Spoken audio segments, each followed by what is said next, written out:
जावा भोगावरी जावा भोगावरी जावा भोगावरी जावा संचिताचा करुणी देवा संचिताचा करुणी देवा संचिताचा करुणी देवा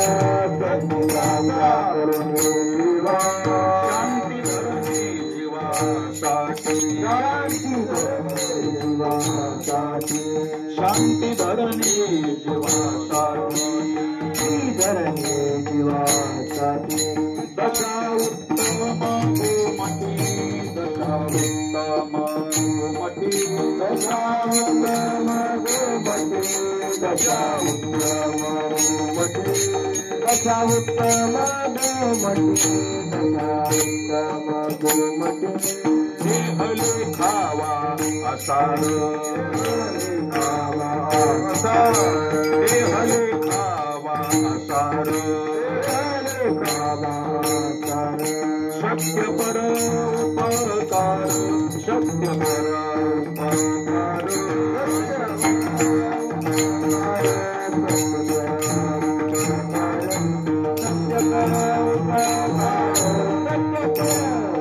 उपकार शांती धरणी जीवासाठी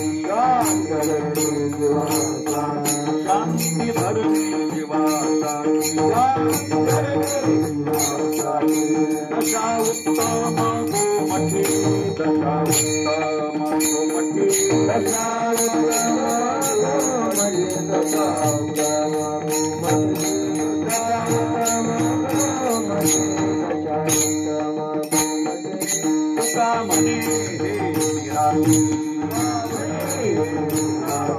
तुका म्हणे हे राशी तुका म्हणे हे राशी बुडी गावी ब्रह्मर्षी बुडी गावी ब्रह्मर्षी बुडी गावी ब्रह्मर्षी बुडी गावी ब्रह्मर्षी बुडी गावी ब्रह्मर्षी शांती धरणी जीवासाठी शांती धरणी जीवासाठी शांती धरणी जीवासाठी शांती धरणी जीवासाठी दशा उत्तम गोमती दशा उत्तम गोमती दशा उत्तम गोमती दशा उत्तम गोमती दशा उत्तम गोमती दशा उत्तम गोमती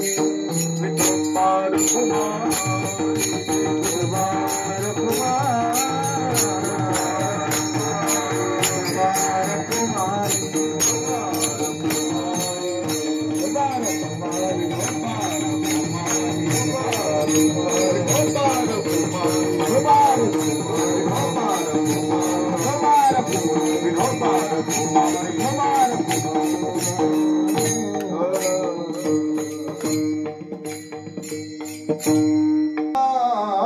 भोग भोगावरी द्यावा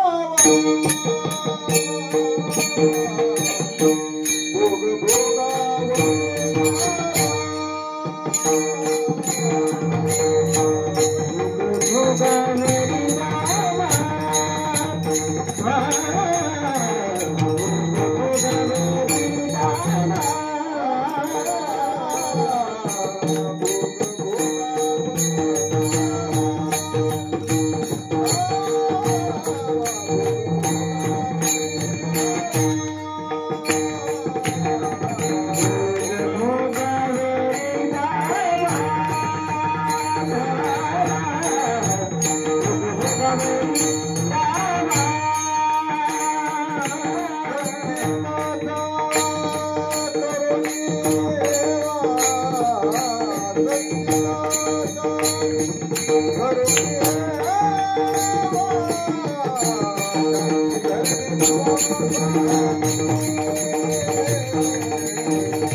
शांती धरणे शिवासाठी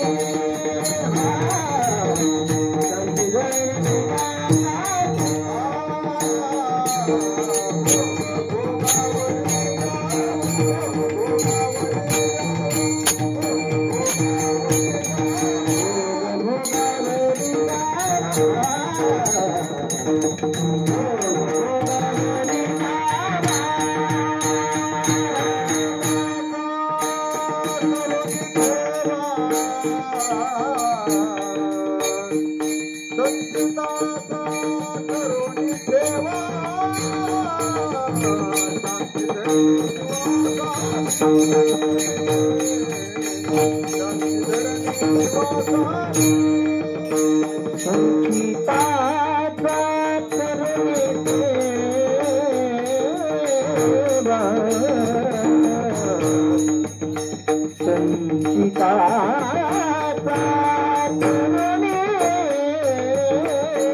ताली वाजवा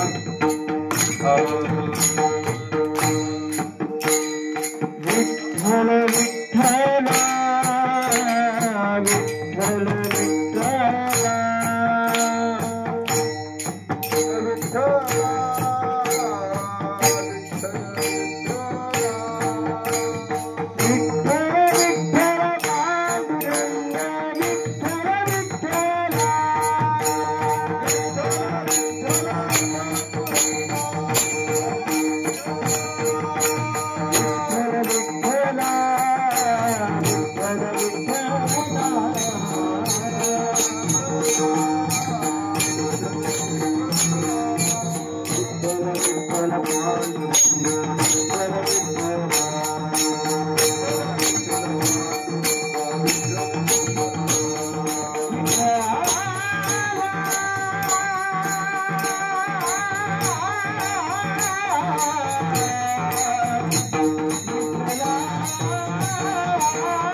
भोग भोगावरी द्यावा, भोग भोगावरी द्यावा, संचिताचा करुणी ठेवा, शांती धरणे जीवासाठी, दशा उत्तम घुमटी, देह लेखावा असार, देह लेखावा असार, सत्य पर उपकार, शांती धरणी जीवासाठी, दशा उत्तम गोमटी. तुका म्हणे हे मिराशी, तुका म्हणे हे मिराशी, बुडी द्यावी ब्रह्मर्षी, शांती धरणे जीवासाठी, दशा उत्तम गोमटी. पांडुरंग करू प्रथम नमन,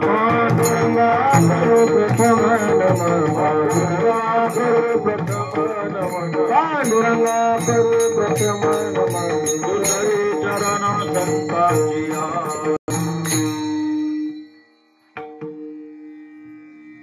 ओम नमो ज्ञानेश्वरा करुणा करा दयाळा, तुमचा अनुग्रह लाधलो पावन झालो चराचरी. मी कळा कुसरी काहीच नेने बोलतो वचने अति भाविका. ब्रह्मानंदं परमसुखदं केवलं ज्ञानमूर्तिं, द्वन्द्वातीतं गगनसदृशं तत्त्वमस्यादिलक्ष्यम्. एकं नित्यं विमलमचलं सर्वधी साक्षीभूतं, भावातीतं त्रिगुणरहितं सद्गुरुं तं नमामि. नमो सद्गुरु तुकया ज्ञानदीपा, नमो सद्गुरु सच्चिदानंद रूपा, नमो सद्गुरु भक्त कल्याण मूर्ती, नमो सद्गुरु भास्करा पूर्ण कीर्ती. या कुंदेंदु तुषार हार धवला, या शुभ्रवस्त्रावृता, या बीनाबर दंड मंडित करा, या स्मित पद्मासना, या ब्रह्मांच्युत शंकर प्रभृतिभिर्दैवै सदा वंदिता. सा मां पातु सरस्वती भगवती निःशेषजाद्यापहा. मनोजवं मारुततुल्य वेगं, जितेन्द्रियं बुद्धिमतां वरिष्ठम्. वातात्मजं वानरयूथं श्रीरामदूतं शरणं प्रपद्ये. मस्तक हे पायावरी,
द्यावा, भोग भोगावरी द्यावा, संचिताचा करुणी ठेवा, शांती धरणे जीवासाठी, दशा उत्तम गुमटी.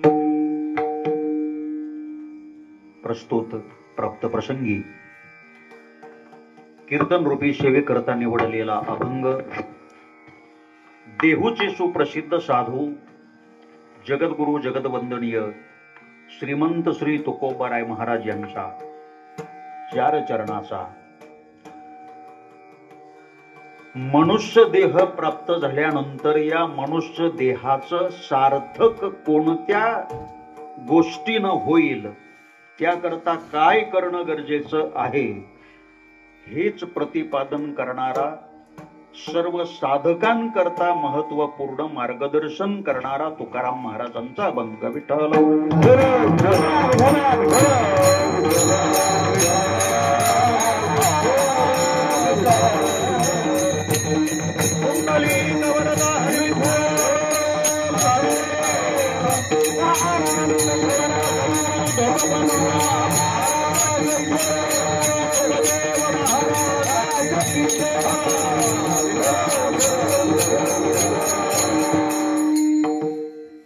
अभंग जगद्गुरु तुकोबारायांचा आहे आणि या अभंगातून जगद्गुरु तुकोबाराय महाराज काय केल्यानं या मनुष्य देहाचं सार्थक होईल याचं अतिशय गोड अशा पद्धतीचं मार्गदर्शन या अभंगातून जगद्गुरु तुकोबाराय महाराज करतात.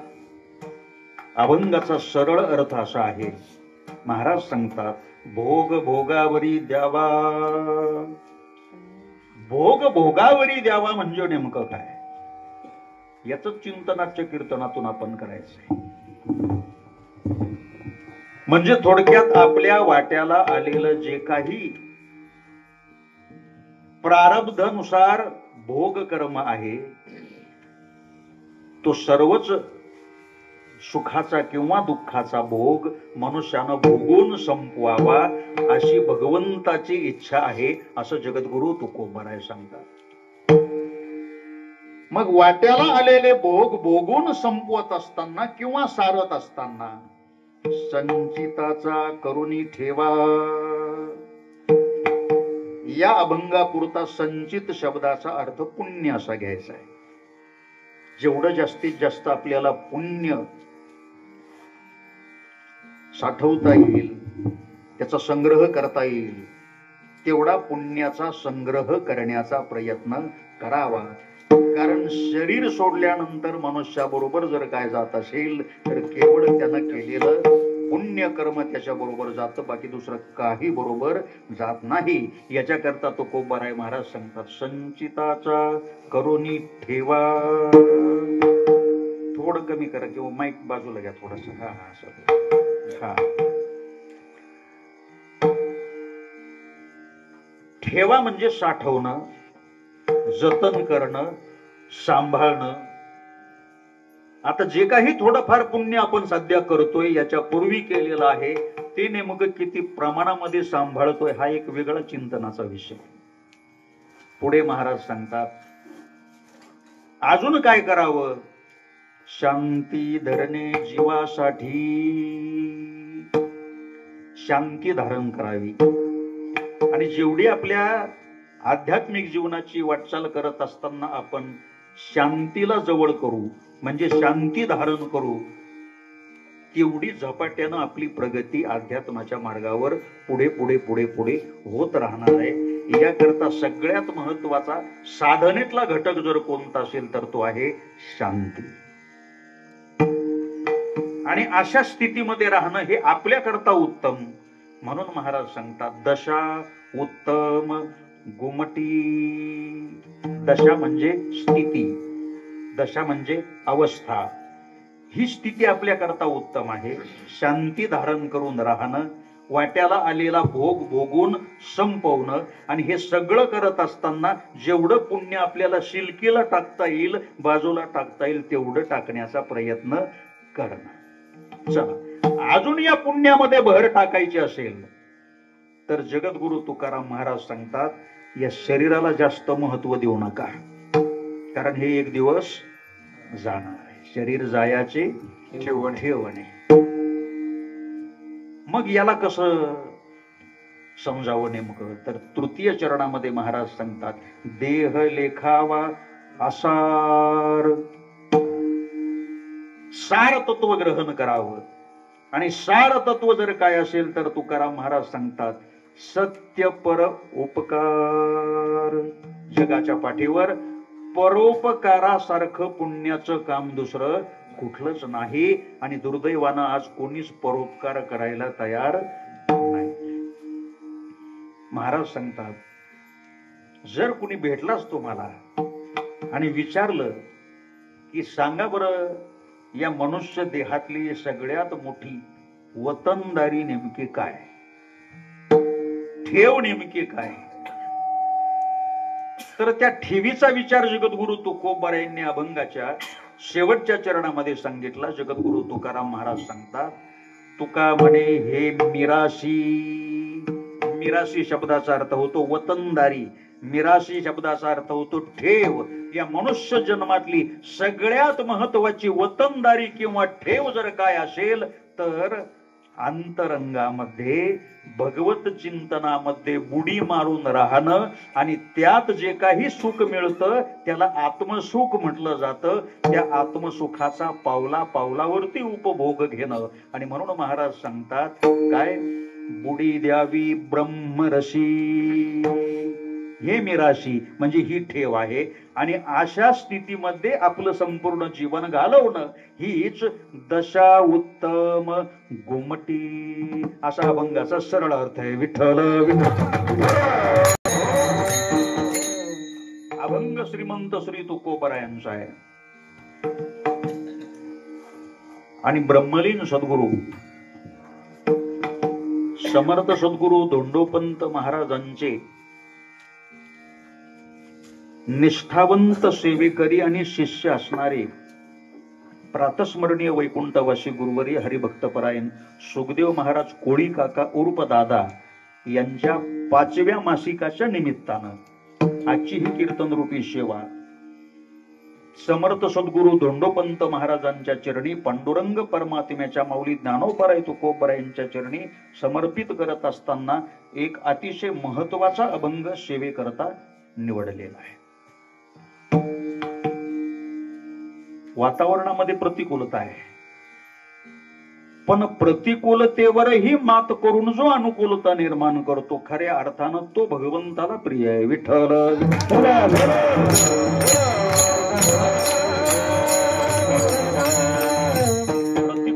प्रतिकूलता आपल्या पाचीला पुजलेली आहे.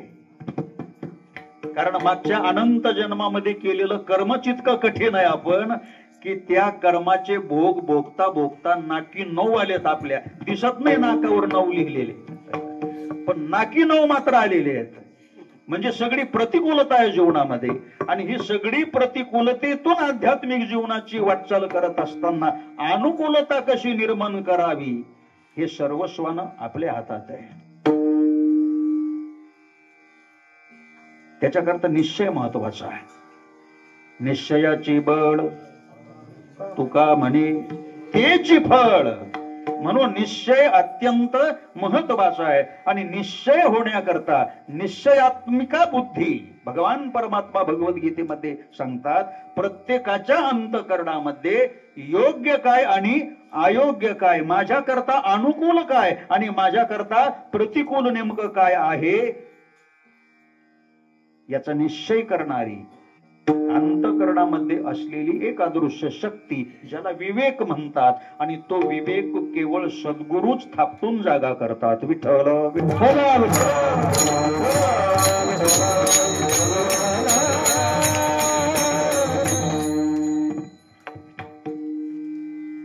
चंद्र तेथे चंद्रिका, शंभू तेथे अंबिका, संत तेथे विवेका असणे की जे. विवेकाशिवाय वैराग्यात पाऊल टाकता येत नाही. आणि मग तिथून पुढची वाटचाल सुरू होते. आणि खऱ्या अर्थानं वैराग्य आता मगाशी प्रवचनामध्ये आपला विषय त्यावरच झाला. बराच वैराग्य म्हणजे त्याग. आणि जीवनामध्ये त्याग कसा असावा असं जर कोणी मला विचारलं तर मी वैकुंठवासी दादांचंच नाव पुढे करेल. दादांच्या जीवनामध्ये किती त्याग होता. ज्या प्रपंचावर आपण जीवापलीकडे प्रेम करतो त्या प्रपंचाकडे कधी लक्ष आयुष्यभर दिलं नाही. लक्ष एकच, लक्ष लावाया चरणी मने नाम याची जय.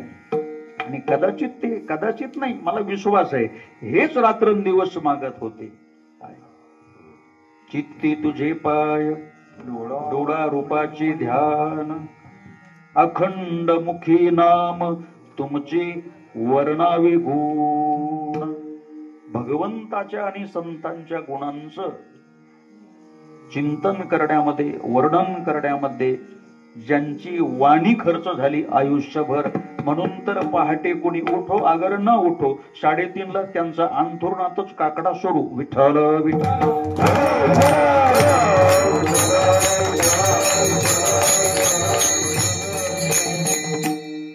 ऐकलेलं नाही, प्रत्यक्ष पाहिलेलं आहे. फार काही नाही सहवास घडला, पण कुठंतरी कथेच्या निमित्तानं एकत्र येणं व्हायचं. आणि दादांच्या सहवासामध्ये पुष्कळच गोष्टी शिकायला मिळाल्या, पुष्कळ गोष्टी की जीवनामध्ये त्याग किती महत्वाचा आहे. आणि या आध्यात्मिक मार्गामध्ये पहिली गोष्ट जर कोणती असेल तर ती त्याग आहे. आणि वारकरी संप्रदायामध्ये, आपल्या ज्या संप्रदायाचे आपण पाईक आहोत, इंचगिरी संप्रदाय म्हणजे त्यालाच फुटलेली एक शाखा आहे, एकच आहे. इथे शिकवण जी दिली जाते पहिलं पाऊल टाकल्यानंतर ती त्यागापासून,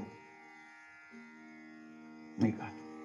माळ घालण्याच्या अगोदर काय सोडावं हे सांगितलं जात.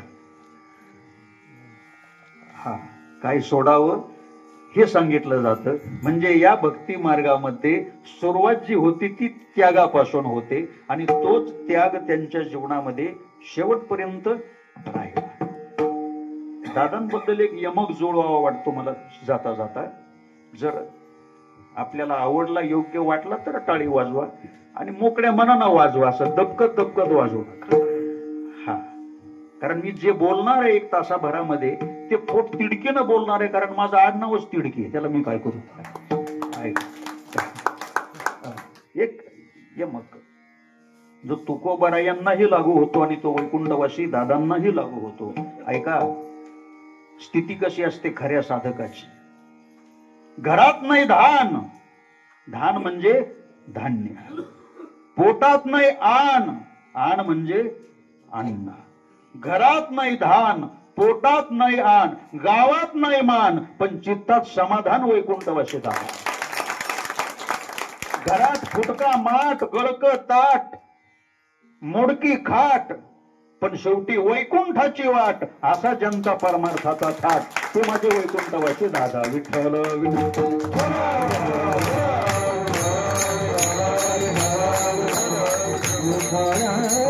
आणि अशी त्यागाची मूर्ती पाहिल्यानंतर काही गुण त्यांचे आपण आत्मसात करावेत. निश्चित रूपानं आपल्याही आध्यात्मिक जीवनाच्या वाटचालीला एक वेगळ्या प्रकारची झळाळी आल्याशिवाय राहणार नाही. माणसं आज वरच्या चमकीवरती जातात, वरून किती चमकतो. नाही, वरून तर विजय चमकते, पण खरी चमक ही आतून असायला पाहिजे, आतून असायला पाहिजे. आणि जगद्गुरु तुकोबराय महाराज जे काही बोलले, 4092 अभंग गाथ्यामध्ये आहेत, त्याच्यामध्ये जे काही जगद्गुरु तुकोबराय बोलून गेले ते तुमच्या आमच्या हिताकरता बोलून गेले. आणि वैकुंठवासी दादा सुद्धा कितीतरी वेळा सडेतोड बोलत होते, तरी माणसं जवळची कधी लांब गेली नाही, कारण त्यांना कळत होतं जरी बोलत होते आमच्या हिताकरता बोलतायत. विठ्ठल विठ्ठल.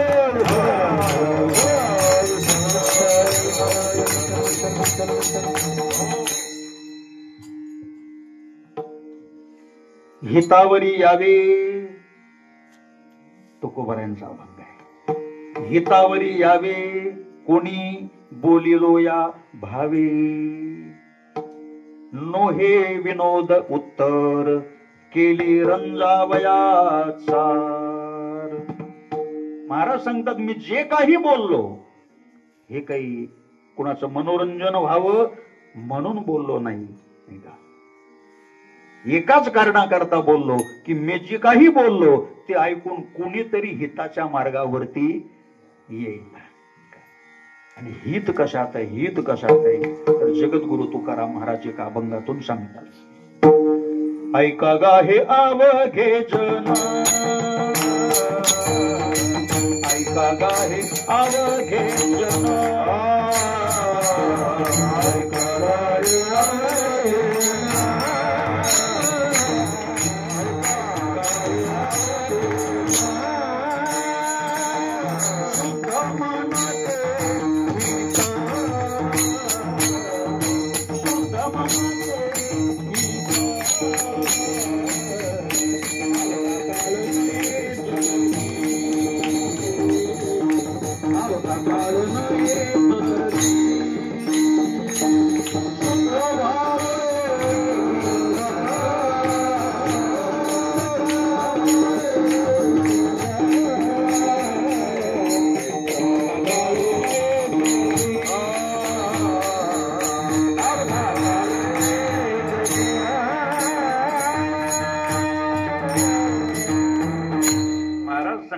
अवघा काळ नाही जरी समयावरी जाणावे निदान वेळेपुरतं तरी जाणून घ्यावं वेळेपुरतं तरी निदान कमीत कमी नाहीतर मग आपला चालूच आहे सपाटा प्रपंचाचा पण निदान कमीत कमी कीर्तनात आपण बसलोय एवढ्या लांबून आपण आलोय तर निदान इथं कमीत कमी संकल्पित वेळेमध्ये काहीतरी आपल्या हिताच्याच 4 गोष्टी होणं गरजेचं आहे आणि हिताच्या गोष्टी जर करायच्या असतील तर त्याकरता एक करावं लागतं संत संगे अंतरंगे नाम बोलावे कीर्तन रंगे देवा सन्निध सुखे डोलावे कीर्तनातून आत्मचर्चा झाली पाहिजे कोणती चर्चा झाली पाहिजे आत्मचर्चा कीर्तन झाल्यावर 4 लोकांनी चर्चा नाही करायला पाहिजे बुवांना नुसतंच मनोरंजन केलं कीर्तनातून काय झाली पाहिजे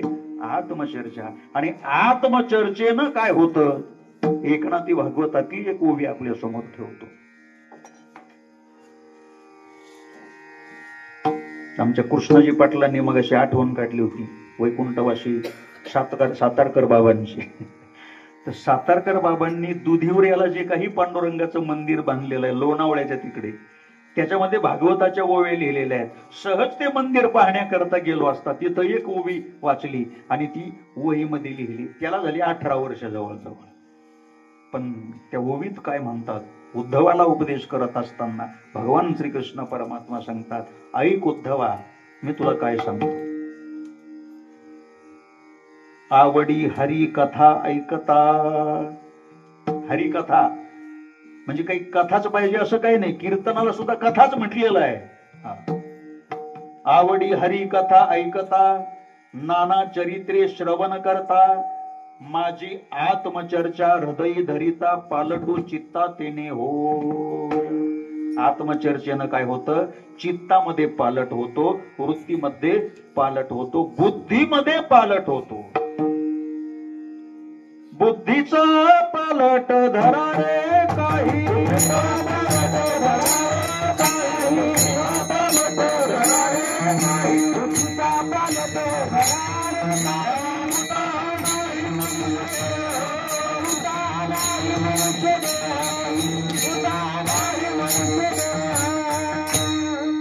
बुद्धीचा पालट धरा रे काही मागुता हा नाही मनुष्य देह आता मनुष्य देह किती दुर्मिळ आहे आणि दुर्लभ आहे याच्याकरता तर कितीतरी कीर्तनातून 1 तासभर प्रस्तावना त्याच्यातच निघून जाते ते जवळजवळ सगळ्यांच्या पाठ झालेलं आहे ऐकून ऐकून मला त्याच्या पुढचं सांगायचं की मनुष्य देह मिळाला हे खरोखर खरोखर भाग्याचं लक्षण आहे नरदेह नरदेह परम पावन, बर का, नाथांची ओवी पुन्हा एकनाथी भागवतातली. नरदेह परम पावन, पावोनी न साधे ब्रह्मज्ञान, तो लांढा गर्धव जान, पुच्छेवी न दोपाई विठ्ठल विठ्ठल.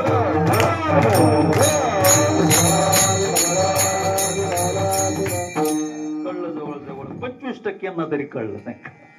हा म्हणजे नरदेह प्राप्त झाल्यानंतर जो आत्मज्ञान प्राप्त करून घेत नाही, जो ब्रह्मज्ञान प्राप्त करून घेत नाही, तो 2 पायाचा बिगर शेपटाचा लांडा गर्धव जाण, नाही का, असा तो जाणावा. बोलायचं नाही, फक्त जाणायचो त्याला विठ्ठल.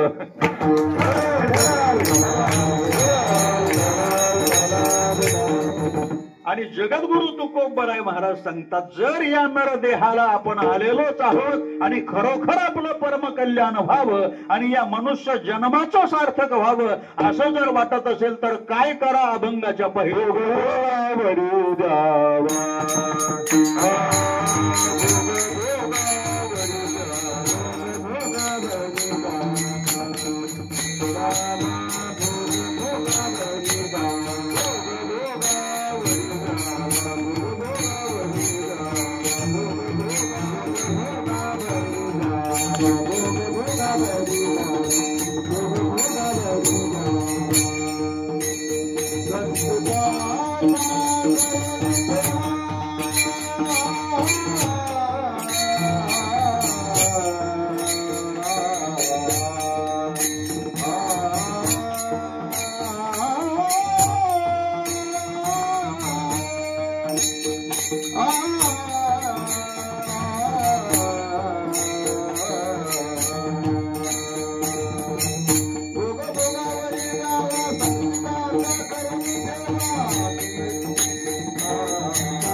अभंगाच्या प्रथम चरणामध्ये जगद्गुरु तुकाराम महाराज काय सांगतात, लक्ष देऊ नाही का. महाराज सांगतात, आलेलाच हा जन्माला तर मुळातच हा मानव देह भोग भोगण्याकरताच मिळालेला आहे. काय काय म्हटले महाराज, भोग भोगण्याकरताच मिळालेला आहे. आणि याचा चुकीचा अर्थ आपण काढल्यामुळं आपण फक्त भोग भोगण्यातच आयुष्य घालवतोय. पण महाराजांना काय सांगायचं हे मात्र काही आपल्या लक्षात बसत नाही. लक्ष देऊ नाही का. भोग भोगण्याकरता ऐका, आपण काय विषयाचा भोग घेणार आहोत. आपल्या दानत सुद्धा नाही विषयाचा उपभोग घेण्याची, उलट विषयच आपल्या शरीराचा उपभोग घेऊन दिवसेंदिवस आपलं शरीर खलास करतोय, याची कोणाला कल्पना सुद्धा नाहीये, नाही का. मग भोग भोगावरी द्यावा याचा अर्थ नेमका काय. पहिली गोष्ट, मिळाला मानव देह तो भोग भोगण्याकरता नाही, भोग भोगून संपवण्याकरता आहे. कशा करताय, भोग भोगून संपवण्याकरता. म्हणजे मागच्या अनेक जन्मामध्ये केलेलं जे काही कर्म संचित रूपानं साठलेलं होतं ते आता प्रारब्धाच्या रूपानं तुमच्या आमच्या समोर येऊन उभं राहिलंय. काय देण्याकरता, दुःख देण्याकरता. सुख नाही, सुख नाही, सुखाचा विचार नाही कोठे. म्हणून स्वप्नातही विचार करायचा नाही, नाही 2025 मध्ये मिळाला तरी 2026 मध्ये मिळेल म्हणून. नाही नाही, कोणी सुखी नाही, कोणी होणंही शक्य नाही. कारण ज्या लोकाचा आपण आश्रय घेतलेला आहे त्या मृत्यू लोकाबद्दलच ज्ञानोबराय सांगतात की मृत्यू लोकी सुखाची कहाणी ऐकी जेल कवनाची, ये श्रवणी कैची सुख निद्रा अंतुरणी इंगळाची. आहे का कोणी सुखी. इथं दिसतायत मला 1-2 जण. आहे का कोणी सुखी? आहे का कोणी? पाठीमाग अंधारात तिकडं असं विचारलं कीर्तनात सरदार महाराज. एकानं पाठीमागून बोट केलं. म्हटलं मी सुखी. म्हटलं कसं काय रे? त्यानं एकाच वाक्यात उत्तर दिलं, निर्लज्जम सदा सुखी. आता असे गोळा करून काय आळंदीला सप्ताह घालतो का? ऐका ऐका, सुख नाही कोठे आलिया हा संसारा. नाही नाही, सुखी नाही कोण. मग समोर येणारा जो भोग आहे प्रारब्धाच्या रूपानं, तो जास्त प्रमाणामध्ये जर कशाचा आहे? दुःखाचा आहे. कशाचा? दुःखाचा. आणि कदाचित ते कमी पडतंय म्हणून संसार ओरावर घेतला की काय कळत नाही नेमकं. महाराज सांगतात दुःखाचे डोंगर भोगावया, दुःखाचे डोंगर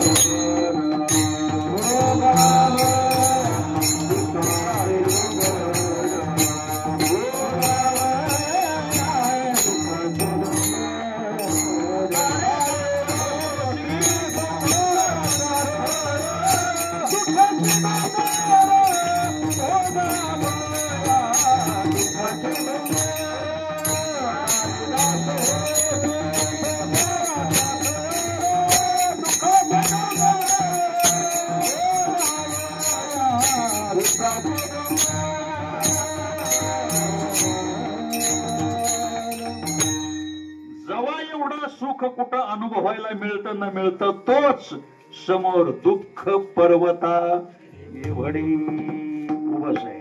आणि हा दुःखाचा जो काही भोग आपल्या जीवनामध्ये पावला पावलाला येतोय, हा कुणामुळे तरी येत, हे तितकंच खरं आहे. हे तितकंच खरं आहे. कारण का? आपणच मागच्या अनेक जन्मामध्ये केलेले प्रताप आहेत कर्माच्या रूपानं, आणि ते आता प्रारब्धाच्या रूपानं आपल्या समोर आपल्याला भोग देण्याकरता तेच आपण केलेलं कर्म येऊन उभं राहिलेलं आहे. मग महाराज सांगतात एक करा. काय करा? भोग भोगावरी द्यावा. लगेचच पहिल्या चरणावर आलो, कारण आता वेळच कमी आहे. 8:45 वाजले. पण त्याला कितीही धरून ठेवायचा प्रयत्न केला तर तो काही धरून ठेवता येत नाही. आयुष्य जात आहे पहा, फक्त पहा त्याच्याकडं. काळ जपतशी महा, आणि पुढं सोहिताचा घोर रहा, ध्यानी रहा श्रीहरीचा. एवढं करण्यातच आपलं हित आहे बुवा, नाही का? हा. पण हे करत असताना महाराज काय सांगतात? भोग तर काही चुकणार नाही. तुम्ही कितीही परमार्थ करा, तुम्ही कितीही चिंतन करा, आणि स्वतः परमात्म्याची अशी इच्छा आहे. लक्ष देऊ नाही का? कोणाची इच्छा आहे? भगवंताची. भगवंताचीच मुळात अशी इच्छा आहे की जीवाच्या वाट्याला आलेले जे भोग आहेत ते त्यानं भोगूनच संपवले पाहिजेत. तसं त्यानं करून टाकलेलं ठेवलेलं कर्म शांत होत नाही. उपनिषदातला श्लोक सांगतो आपल्याला.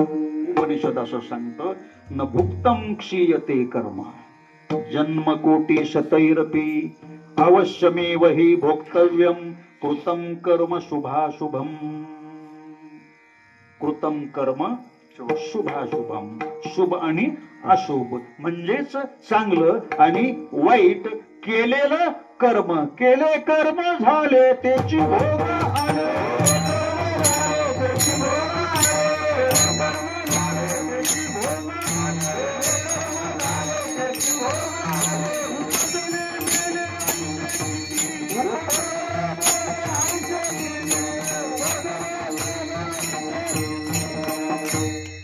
आयुष्य किती आजा मेला पंजा मेला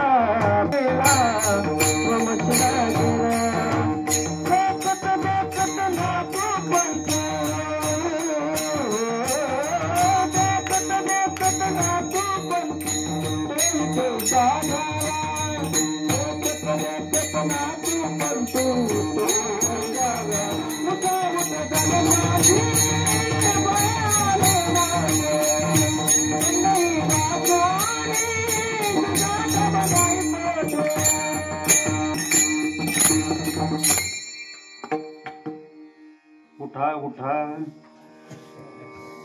आणि खरंच उठले ना पुढे बसलेले 4-5 जण एका कीर्तनात.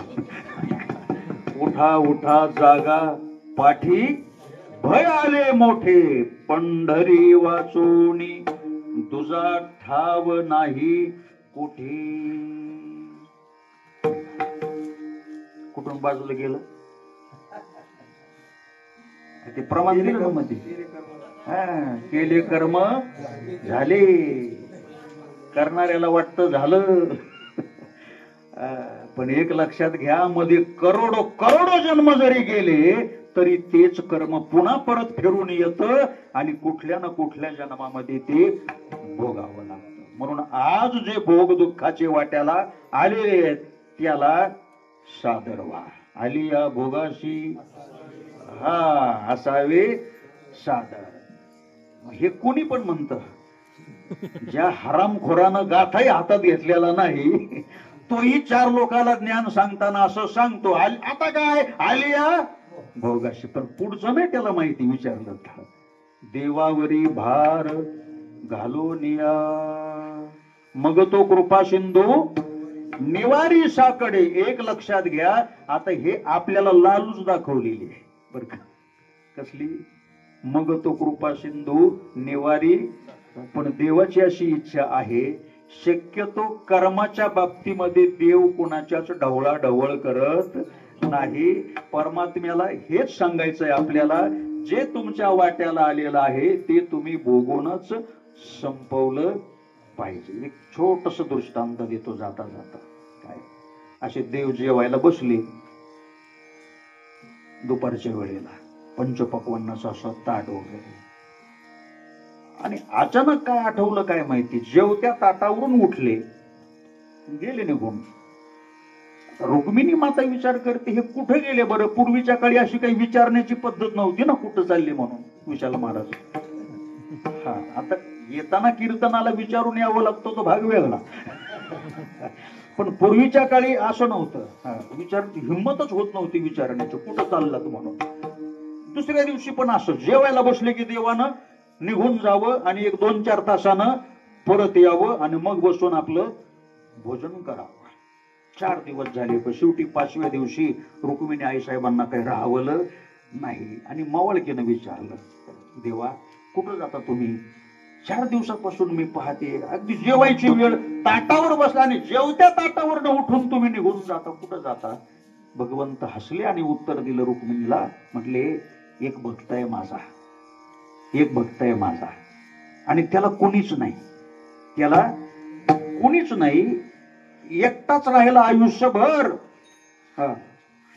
काय त्याचं कर्म बळीवंत दुस्तर म्हणा जे असेल ते, पण घरातली सगळीच माणसं टप्प्याटप्प्यानं कमी काळातच निघून गेली, एकटाच राहिला बिचारा. शेवटी त्यानं काही दुसरं लग्नही केलं नाही, प्रपंच वाढवला नाही, अख्खं आयुष्य त्यानं माझं नामचिंतन करण्यामध्ये घालवलं, अख्खं आयुष्य. पण एक आहे रुक्मिणी, त्यानं आयुष्यभर माझं भजन केलं, पण माझ्याजवळ त्यानं कधीच काहीच मागितलं नाही. निरपेक्ष भजन केलं, निरपेक्ष. आणि आता सध्या त्याची परिस्थिती अशी आहे, त्याला उठता येत नाही, चालता येत नाही, वय झालेलं आहे, आणि त्याच्यात त्याला अतिसाराची बिमारी झालेली आहे. त्याला जुलाब होत आहेत, अंथरूण सगळं भरतंय, करायला कोणीच नाही. मग म्हणून मी जेवत्या ताटावरनं उठून जातो, त्याचे खराब झालेले सगळे कपडे काढतो, त्याला स्वच्छ पाण्यानं आंघोळ घालतो आणि धुवून वाळत घातलेले कपडे परत त्याला परिधान करतो, आणि त्याचे भरलेले कपडे मी स्वतःच्या हातानं धुतो, वाळत टाकतो, आणि नंतर येऊन मग मी जेवण करतो. हे ऐकल्यानंतर रुक्मिणीनं कपाळालाच हात मारून घेतला. मला विशेष वाटतं, हे वारकरी उठल्याबरोबर ओरडतात, चतुरा तू. कसे काय तुम्हाला देवा चतुर म्हणतात, मला काही कळत नाही. साधी गोष्ट आहे, देवा किती वेळ आहे तुम्ही? भगवंत म्हटले, आता त्याचा असं आहे रुक्मिणी, बहुतेक बायकांना आपले नवरी वेळेस वाटत असतात. हा बोल, आता पुढचं बोल. भगवंत म्हटले काय? रुक्मिणी म्हटले, अहो किती वेळ आहे तुम्ही? तुम्ही नुसता कृपेचा कटाक्ष जरी एखाद्यावरती टाकला तरी तो जन्म मरणाच्या दुःखातून काय होतो, मुक्त होतो. आता एवढं साधी गोष्ट तुम्हाला कळत नाही. तुम्ही जाता, त्याचे कपडे काढता, परत त्याला आंघोळ घालता, भरलेले कपडे पुन्हा धुवून वाळत टाकता, मग येता. मग एवढं सगळं करण्यापेक्षा त्याचा आजारच बरा करता येत नाही का तुम्हाला? त्याच्यावर देवन काय उत्तर दिलं ते ऐका. भगवंत असं म्हटले, रुक्मिणी हे मला कळत नाही असं तू समजू नको. काय त्याचा आजार मी एका क्षणामध्ये दूर करू शकतो, पण या जन्मामध्ये जे काही कर्म भोगण्याकरता त्याच्या समोर आलेलं आहे ते जर मी टाळण्याचा प्रयत्न केला माझ्या स्वबळावरती तर ते कर्म भोगण्याचं त्याचं तसंच शिल्लक राहील. आणि जर कर्म भोगायचं या जन्मात शिल्लक राहिलं तर तया ते भोगावया यावी देहा एका. ज्ञानोबराय सांगतात, आगा कर्मी जे उरावे तैते सुख दुःखी फळावे.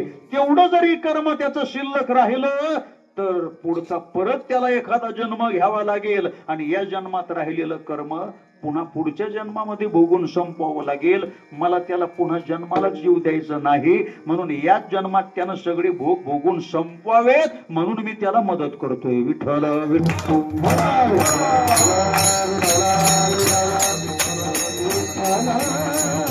म्हणून दुःखाच्या प्रसंगामध्ये हताश होऊ नका, भगवंताचं चिंतन करा. आणि त्या काळामध्ये जर कोणी मदतीचा हात पुढं करत असेल किंवा आतूनच आपल्याला ताकद निर्माण होत असेल तर समजावं तो आपल्याला काय करतोय, मदत करतोय आपले भोग भोगून संपवण्याकरता. आणि जगद्गुरु तुकाराम महाराज सांगतात, काय सांगतात, अशा पद्धतीनं जर तुम्हाला परत जन्मालाच यायचं नसेल किंवा या जन्मामध्ये जे काही संचिताच्या रूपानं साठलेले दुःखाचे भोग आहेत ते जर याच जन्मामध्ये तुम्हाला भोगून संपवायचे असतील तर तर एकच करा, भोग भोगावरी द्यावा. म्हणजे काय करा, भोग भोगून संपवा, एवढं करा, संपवा. माणसं चुकीचा अर्थ काढतात. आता त्यांची चूक नाही, कारण त्यांना मार्गदर्शन करणारे तसे भेटत नाही. त्याच्यात त्यांची चूक नाही बिचाऱ्यांची, कारण गलत आदमी के पैर पकडली. विठ्ठल विठ्ठल.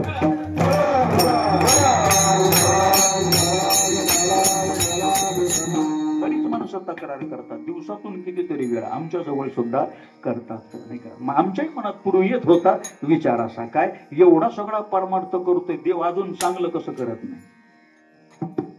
येतं का नाही मनात? बस खरं बोलायचं, आई बाबाची शपथ आहे तुम्हाला.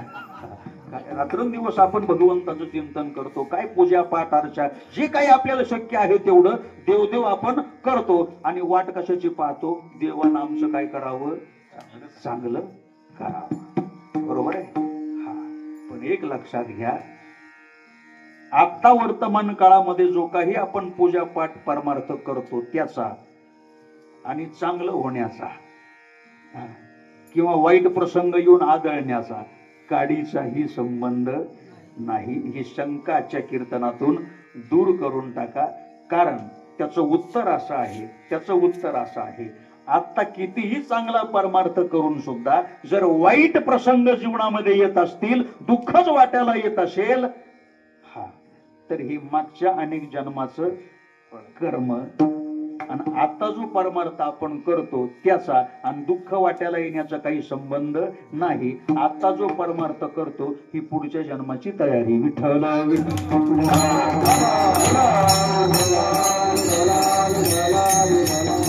याच्याकरता तुकोबरायांनी शब्द काय वापरलाय का भंगामध्ये? महाराज सांगतात, साह्य झाली बुद्धी संचिताशी. माझ्या जीवनामध्ये 4 गोष्टी चांगल्या झाल्या. कोणत्या? बरवी ही वेळ, सापडली संधी, साह्य झाली बुद्धी संचिताशी. मनुष्य जन्म मिळाला, पहिलं बरं झालं. मिळालेला अजून टिकलाय, कोरोना उलटून गेला तरी अजून आहेच.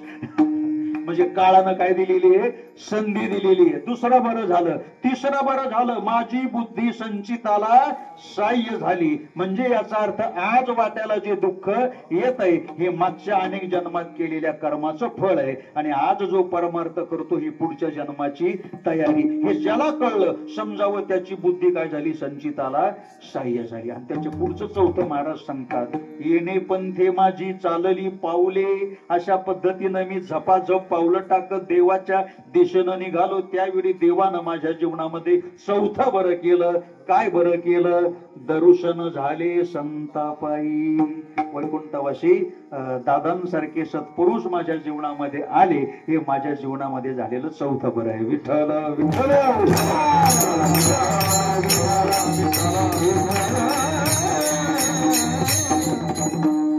म्हणून सद्गुरूंकडे पाहताना नाही का बाह्य रंगानं पाहू नका, त्यांच्या परिस्थितीकडे पाहू नका, त्यांच्या प्रपंचाकडे पाहू नका. एक लक्षात घ्या, ज्याचा प्रपंच जेवढा फाटका, नीट लक्ष देऊन ऐका बरं, ज्याचा प्रपंच जेवढा फाटका समजावं त्याचा अंतरंग तितकाच खोल गेलेला असतो. वाजवण टाळी माझ्याकरता नका वाजू, माझ्याकरता अजिबात वाजवू नका. हे कुणाकरता बोलतोय मी, अंतरंग साधना करणाऱ्या साधका करता. कारण पूज्यपाद प्रातस्मरणीय वैकुंठवासी डोंगरेजी महाराजांचं वाक्य आहे. काय वाक्य आहे, महाराज सांगतात, ज्याचा परमार्थ रंगात येतो त्याचा प्रपंच बिघडल्याशिवाय राहत नाही. विठ्ठल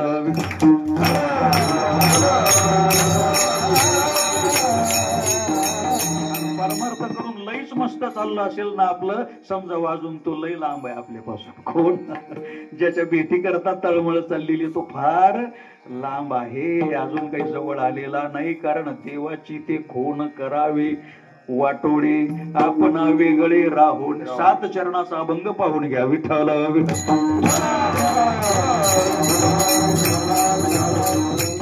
हो, देव भक्ता लागी करू नेदी संसार. देव भक्ताला सुखानं संसार करू देत.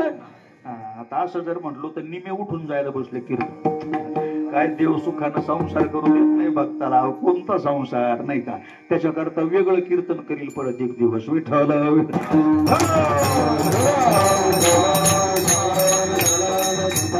इथे विषय हा आहे. महाराज सांगतात की भोग भोगावरी द्यावा, भोग भोगून संपवा. पण पुढं काय करता करावं, महाराज सांगतात पुढे हे करा. काय करा, संचिताचा करुणी ठेवा. ठेवा करा. ठेवा करा याचा अर्थ काय, ठेवा करा याचा अर्थ काय, ठेवा करा याचा अर्थ संचिताचा करुणी ठेवा. याचा अर्थ असा, आतापर्यंतच्या जीवनामध्ये जे काही पुण्य तुम्ही संपादन केलेलं आहे आणि आताही वर्तमान काळामध्ये जे काही पुण्य तुम्ही संपादन करण्याचा प्रयत्न करताय, तर ते मिळवलेलं पुण्य खर्च होऊ देऊ नका. नीट ऐका बरं, नीट ऐका. खर्च होऊ देऊ नका, ते सांभाळा, सांभाळा. त्याच्याकरता 2 अभंग अजून सांगेल मी जगद्गुरु तुकाराम महाराजांचे. याच्यावरच जगद्गुरु तुकाराम महाराज सांगतात. काय काय महाराज सांगतात, ठेविले ठेविले जतन करोनिया निज धन. जे काही पुण्य मी मिळवलेलं आहे पांडुरंग परमात्म्याचं चिंतन करून, ते मी जतन करून ठेवलेलं आहे. अजून एक अभंग आहे, जतन करीन जीवे. जीवाच्या पलीकडे मी त्याला सांभाळील. धन जसं जीवाच्या पलीकडे मनुष्य सांभाळतो, तसं केलेलं सत्कर्म आणि त्याद्वारे निर्माण झालेलं जे अपूर्व म्हणतात, त्याला काय म्हणतात, अपूर्व. अपूर्व अपूर्व म्हणजे पाप आणि पुण्य. काय काय काय काय अपूर्व म्हणजे पाप आणि पुण्य. तर जे काही पुण्य आतापर्यंत मी केलेलं आहे ते मी काय केलेलं आहे, जतन करीन जीवे शुद्ध भावे करून या. शुद्ध भावानं काय करील, ते जतन करील. त्यातली कवडी सुद्धा खर्च करणार नाही करणार, नाही करणार. कारण का? विठ्ठल विठ्ठल हे धन जीवन अंतकाळीचे. कारण आयुष्याच्या शेवटी जेव्हा देवाची प्राप्ती करून घ्यायची किंवा त्याच्या स्वरूपाला प्राप्त व्हायचंय, त्याकरता पुढे फार पुण्याची गरज पडणार आहे. आणि छोट्या छोट्या प्रपंचातल्या नाशवंत वस्तूच्या प्राप्तीसाठी आज मिळवलेलं पुण्य जर मी खर्च करत असेल किंवा आपण खर्च करत असू, तर आपल्यासारखे महामूर्ख आपण. विठ्ठल विठ्ठल.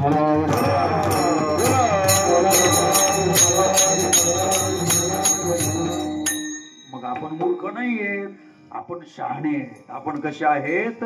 शहाणे. चला शहाण्याची व्याख्या सांगून जातो जाता जाता. शहाणा कोणाला म्हणतात? ज्यानं फार पैसा मिळवलेला आहे, लोकांची मुंडकी मोडून तो शहाणा. नाही नाही नाही. ज्यानं फार नाव लौकिक मिळवलेला आहे, मोठा कीर्तनकार झालेला आहे, हजारानं समाज जमतो, तो शहाणा अजिबात नाही. शहाणा शब्दाची व्याख्या आहे काय? एकाच वाक्य काय? शहाणा शब्दाची व्याख्या काय? ऐका. परिणामाचा जो विचार करतो तो शहाणा. विठ्ठल विठ्ठल.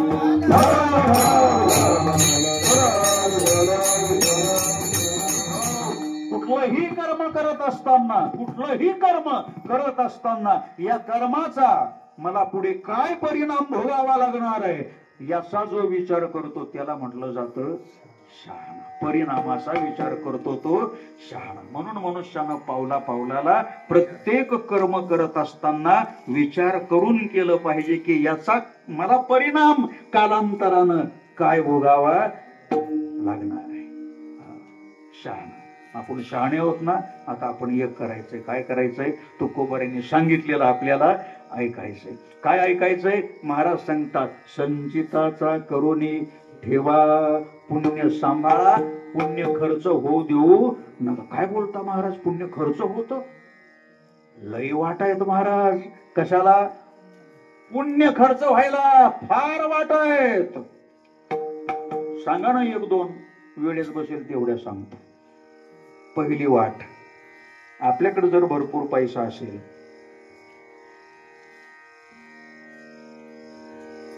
तुमच्याकडे किती? असं जाहीरपणे कुठं सांगत असतो का कीर्तनात कोणी? आपल्याकडे किती पैसा आहे? नाही नाही सांगत कोणी. म्हणजेच याचा अर्थ काय? आपल्या जवळ जे धन आहे ते शक्यतो आपण जाहीरपणे उघड करत नाही. आणि आपलं काय चाललंय? आपलं काय चाललंय? आपलं उघड करायचा सपाटा चाललाय. नीट ऐका मी काय बोलतोय. व्यवहारातलं धन जे आहे ते खर्च होऊ नये असं जर वाटत असेल तर पहिली गोष्ट ते जगाच्या समोर उघड करायचं नाही आपल्याकडे किती आहे. पहिली गोष्ट. दुसरी गोष्ट, ते चोराच्या हातात लागणार नाही अशा ठिकाणी ठेवायचं. आणि तिसरी गोष्ट, ते बिलकुल खर्च करायचं नाही. एवढ्या 2-3 गोष्टी पाळल्या की मग आहे ते शाबूत राहत. आहे ते कसं राहत? शाबूत राहत. हा. मग आता शाबूत जर राहावं असं वाटत असेल तर पहिला नियम काय सांगितला? उघड करायचं नाही. म्हणजे जाहीर करायचं नाही. आणि आपल्याला जाहीर केल्याशिवाय जमत. व्यवहारातल्या धनाबद्दल नाही बोलत, परमार्थातल्या धनाबद्दल.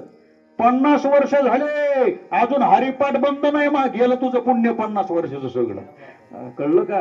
हे गोष्टी दिसायला जरी आपल्याला सोप्या वाटत असल्या, ऐकायला सोप्या वाटत असल्या, तरी परिणामाला किती भयंकर आहेत. कारण का? आपण जी काही साधना करतो, जी काही उपासना करतो, ती जर 4 लोकात आपण जर तोंडाच्या द्वारे जाहीर करण्याचा प्रयत्न केला तर याला शास्त्रामध्ये दंभ म्हटलं जातं. काय म्हटलं जातं?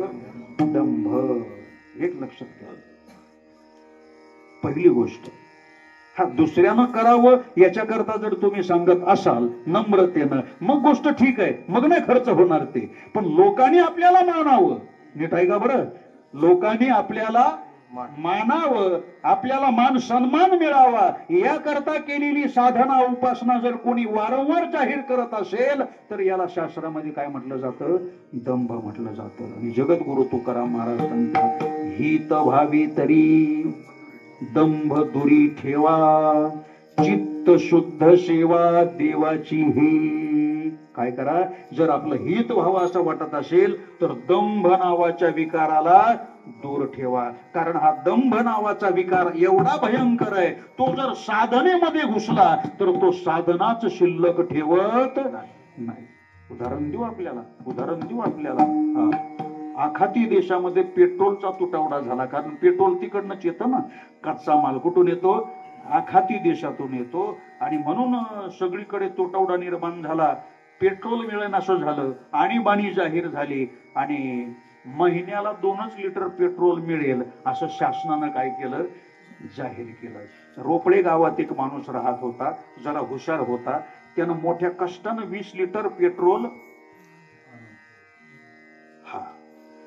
कारण आणून दाबून कसं ठेवायचं हे चांगलं माहिती आपल्याला, आणून काय केलं त्यानं, असं बादली भरूनच ठेवलं. मुलाला सांगितलं, जा बादली आतमध्ये नेऊन ठेव, झाकण बिकन काही ठेवू नको, पण त्याच्यातलं काढायचं नाही बरं का आपल्याला.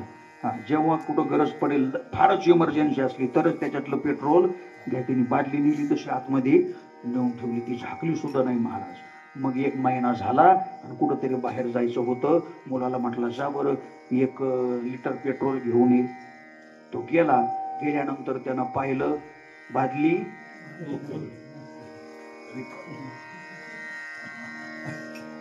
अरे मी रिकाम्या डोक्याला सांगतो काय कीर्तन, बादली रिकामी. त्यानं डोकून पाहिलं, खालून तळ दिसत होता बादलीचा. म्हटला, बाबा पेट्रोल कोणीतरी कोणाला न्यायला. गाडीतही टाकलं नाही, गाडीला किकच मारली नाही 1 महिन्यापासून. बादलीला तसंच होतं. फक्त त्यानं काय केलं होतं, बोला उघड ठेवलं होतं. काय ठेवलं होतं, तोंड उघड ठेवलं होतं.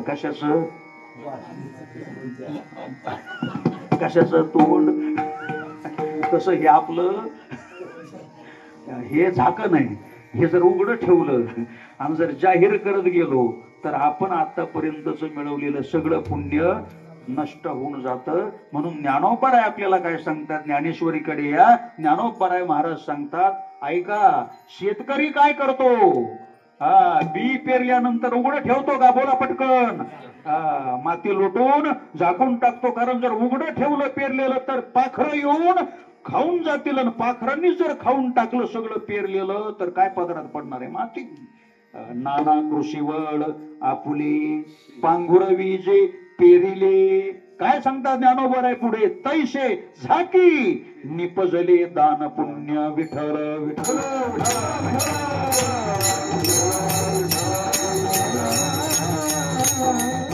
झाकी ज्ञानोबराय सांगतात, आयऱ्या गैऱ्यानं नाही सांगितलेलं, ज्ञानोबरायांनी सांगितलं, तैसे झाकी निपजले दान पुण्य. दानाच्या माध्यमातून जे पुण्य मिळवलेलं असेल, वारीच्या निमित्तानं पुण्य मिळवलेलं असेल, सद्गुरूंच्या सेवेच्या निमित्तानं जे पुण्य मिळालेलं असेल, आई वडिलांच्या सेवेच्या निमित्तानं सुद्धा जे म्हणजे पुण्य मिळवण्याचे अनेक मार्ग आहेत, अनेक मार्गाने मिळवलेलं पुण्य जर तुम्ही असं उघड करण्याचा प्रयत्न केला तर ते संपल्याशिवाय राहत नाही. म्हणून त्याला सांभाळा. म्हणून संचिताचा करुणी ठेवा. आता ही एकच वाट सांगितली मी खर्च होण्याची, त्याच्यातच माझी वेळ संपली कीर्तनाची. आता पुढचे 3 चरणाचं काय करू, नाही गाडीत जाता जाता सोडवितो ना. ऐका, महाराज सांगतात ही एक वाट आहे पुण्य खर्च होण्याची. दुसरी वाट काय, दुसरी वाट अशी आहे,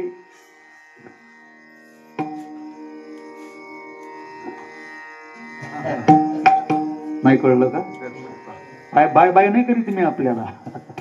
आशीर्वाद दिला, कोणाला आशीर्वाद जर दिला किंवा एखाद्याला शाप दिला तरी सुद्धा आपल्या जवळचं सगळं तप नष्ट होऊन जातं, पुण्य नष्ट होऊन जातं. चला अभंग सांगतो तुकोबाराय यांचा, दिली चाले वाचा. काय दिली म्हणजे आशीर्वाद दिला किंवा शाप दिला, वाणीनं दिला, वाचा चालेल. आणि जर तुम्ही तपश्चर्या केलेली असेल, काही साधना केलेली असेल आणि जर तुमच्या जवळ पुण्य असेल तर त्या वाणीच्या द्वारे खर्च केलेले शब्द खरे ठरल्याशिवाय राहणार नाही. पण त्याचा परिणाम काय होईल? तुमच्या जवळचं सगळं तप नष्ट होईल. दिली चाले वाचा क्षय मागेल्या तपाचा. जे काही आजपर्यंत पुण्यकर्म केलं ते नष्ट होईल. म्हणून त्यातल्या त्यात लग्नात आशीर्वाद देणारे नो, आमच्यासारखे हेले काय करतात? लग्नात जाऊन आशीर्वाद देतात. लक्षात घ्या, जर समोरच्याच्या नशिबात म्हणजे प्रारब्धामध्ये आम्ही आशीर्वाद देतो ना, त्यांच्या भावी जीवनामध्ये त्यांना नाही माहिती का तुमच्याकडं? आमच्याकडं लय पद्धत आहे तशी. त्यांच्या भावी जीवनामध्ये त्यांना इष्ट संतती, इष्ट संपत्ती, त्यांना इष्ट उत्तम प्रकारचं आरोग्य, इतके सहज शब्द वापरले जातात सामान्य आपल्यासारख्या कीर्तनकाराकडून. पण त्याचा परिणाम काय होतो हेल्या, याचा जरा काय कर, विचार कर. कारण का आशीर्वाद दिला कोणाला तरी, त्याच्या नशिबामध्ये त्याच्या प्रारब्धामध्ये जर संततीचा योग नसेल तर तुमच्या आशीर्वादानं ती खरं होईल, त्याला संतती होईल, पण त्याच्याकरता तुमचं पुण्य नष्ट होईल. मागून पुढून मोकळे. विठाला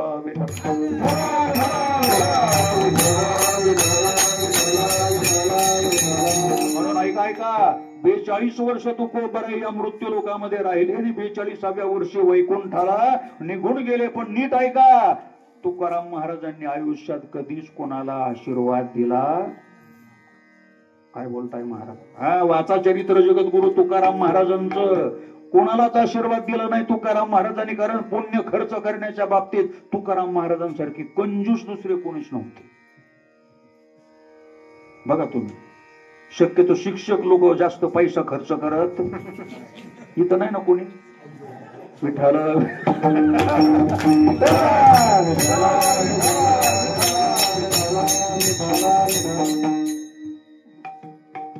शूटिंग काढणारे शिक्षक, मला माहिती नाही तो कोण कोण शिक्षक आहे, पण मी गमतीनं बोललो. काय काय काय काय काय काय त्यांनाच बिचाऱ्यांना काय बोलते बघ. काय आपल्यासारखे काय कमी का कंजूस आहे? ऐका, तुकाराम महाराज कंजूस होते. कोणत्या बाबतीत? पुण्य खर्च करण्याच्या बाबतीत. आयुष्यात कधी आशीर्वाद दिला नाही जगद्गुरु तुकाराम महाराजांनी कोणाला. उलट देवाजवळ प्रार्थना केली. काय? माझ्या मुखा वाटा नयो हे वचन,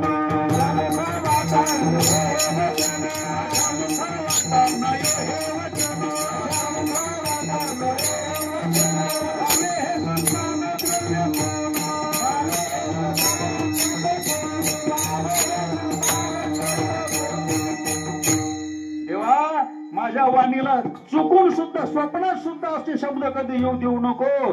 माझ्या मुखा वाटा नयो हे वचन, व्हावे हे संतान द्रव्य कुणाला तरी फार पैसा मिळावा किंवा कुणाला तरी मुलबाळ व्हावं, असे शब्द चुकून सुद्धा माझ्या मुखातून देवा बाहेर पडू देऊ नको. अभंग तुकाराम महाराजांचे.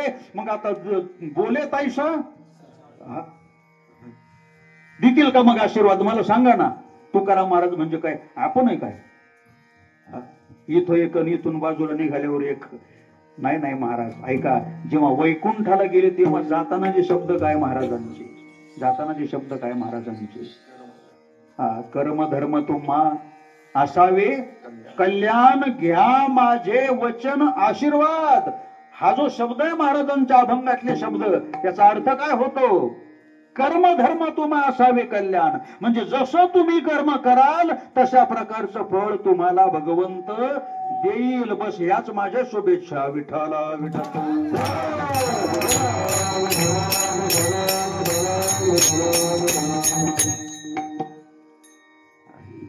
फार वाट आहे पुण्य खर्च होण्याचा.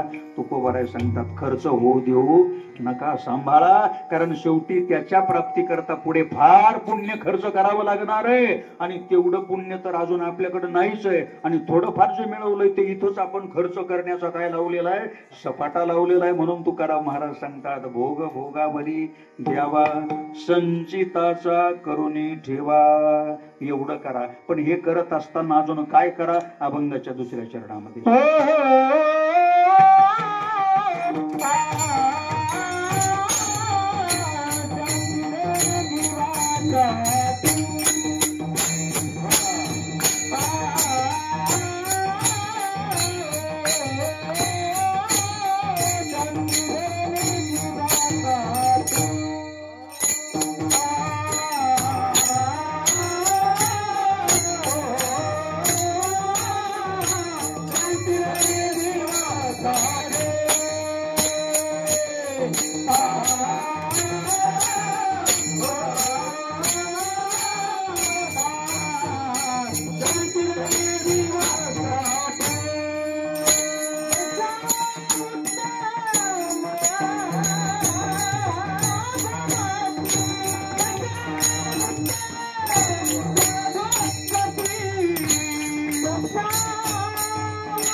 पुण्याचा साठा करता करता अजून काय करा तर तुकोबराय द्वितीय चरणामध्ये म्हणजे ध्रुवपदामध्ये सांगतात, शांती धरणी जीवासाठी दशा उत्तम घुमटी. ही स्थिती, ही दशा, ही अवस्था आपल्या करता चांगली. कोणती स्थिती? शांती धरा. काय धरा? शांती. नाही का? शक्यतो शांतीचा अलीकडच्या काळामध्ये संबंध माणूस गेल्यावरच येतो ना. परमेश्वर त्यांच्या आत्म्यास हा. पण जगद्गुरु तुकाराम महाराज सांगतात, मेल्यानंतर कोणी कोणाला शांती देत नाही. जिवंतपणातच ऐका, शांती परती नाही सुख. येर अवघेची दुःख मनोनी शांती धरा. उतराल पैल तिरा. जर शांती धारण केली तरच तुम्ही भवसागराच्या पलीकडे जाल.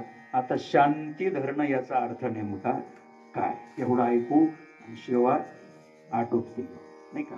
शांती धरा म्हणजे काय? शांती एकाच वाक्यात सांगायचं म्हटलं शांती शब्दाची व्याख्या तर, गिळूनी ज्ञेयाती ज्ञाता ज्ञान ही मागवते. हार पेते निवृत्ती तै शांती पैगा. ज्ञानोबा वर्णन करतात, गिळूनी ज्ञेयाती ज्ञाता ज्ञान ही मागवते. हारपे जे निवृत्ते ते शांती पैगा. म्हणजे ज्ञेय, ज्ञाता आणि ज्ञान. काय काय काय काय? ज्ञेय, ज्ञाता आणि ज्ञान या तीनही गोष्टीचा लय व्हावा आणि भगवंताच्या स्वरूपामध्ये अशी अखंड बुडी मारावी. त्यानंतर जी अनुभवायला मिळते तिला म्हणतात शांती. चला एकाच वाक्यात सांगतो, वृत्तीची स्थिरता याला म्हणतात शांती. विठ्ठल विठ्ठल.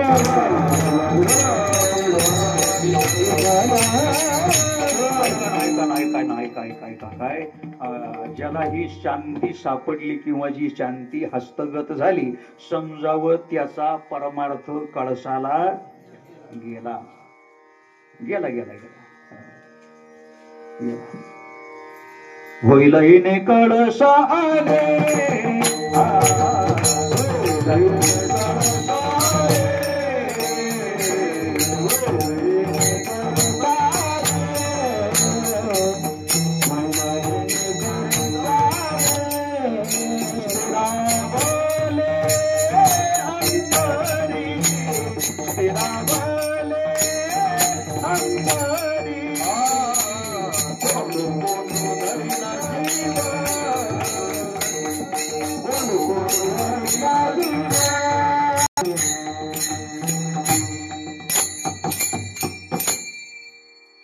होईल येणे कळसा आणि मग आपला परमार्थ कळसाला आल्यासारखं होईल. पण कधी?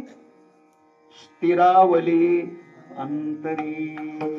भगवंताचं स्वरूप अंतःकरणामध्ये स्थिर झालं, असं स्थिरावलं की मग समजावं बस. मग त्याच्या वृत्तीवर कितीही आघात झाले बाहेरून तरी त्याला त्या आघाताचं काही वाटत नाही. वरून कदाचित पाण्यावरती जसे तरंग उठतात खडा टाकल्यानंतर, तसं बाहेरून तो कदाचित उद्विग्न झालेला आपल्याला दिसेल, पण आतून मात्र तो पूर्णपणे काय असतो? स्थिर झालेला असतो. स्थिर. शांती शांती. माणसं घरालाही नाव देतात.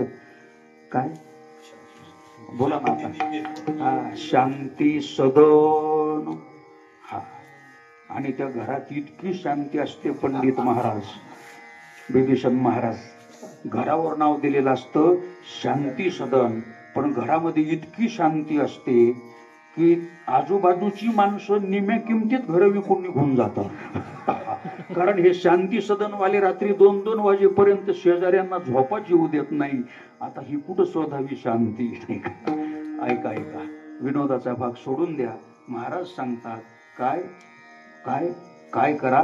शांती धरणे. आणि पुढे शब्द काय आलेला आहे? जीवासाठी. कशासाठी? जीवासाठी. आता हे जीवासाठी जे आहे ना, याचा अर्थबोध लवकर होत नाही. तेवढा करून देतो ना, आता लगेच आटोपून घेतो. असं करीत करीत तुम्हाला आणलंय मी 9:30 पर्यंत. काय काय काय काय काय काय काय अजून पुढं 11 पर्यंत न्यायचं म्हटलं तरी मी नेऊ शकतो. काही काळजी करू नका. विठ्ठल विठ्ठल.